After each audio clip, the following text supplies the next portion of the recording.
Həqqi Müxalifət Partiyasının liderinə İlham Əliyev xalq şairi adı verərdimi?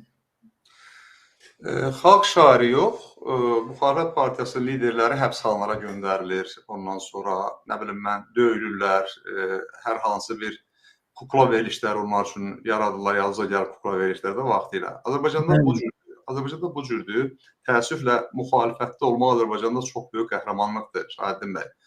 Müxalif fikirli olmaq, müxalifətdə olmaq, müxalifət təşkilatları rəhbəri olmaq çox böyük qəhrəmanlıqdır və buna dözmək çox çətin şeydir. Mən bu arada bir şey deyim.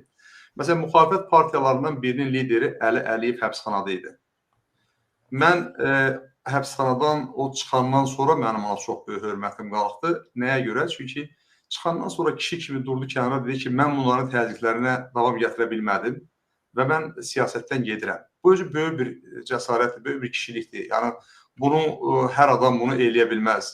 Nəinki bunları özlərini müxalifət rəhbəri göstərərək və yaxud da ki, nə bilim mən müxalifət partiyasının özdə bəzən də ana müxalifət deyirlər. Ana müxalifət partiyasının rəhbəri göstərərək ki, parlamentdə təmsil olunmaq və parlamentdə yer almaq. Əgər Azərbaycanda normal seçkilər olsa, bəli, parlamentdə təmsil olunmaq hər kəsin haqqıdır. Deyək ki, seçilir, xalq seçilir oldu. Amma saxta məsələlərdə iştirak eləmək bu müxalifətlə bir araya gələn bir məsələ deyil. Ona görə mən Sabir Rüstəmxanlının nə özünü, nə partiyasını, nə müxalifətçidə də müxalifət partiyası seçə bilmirəm.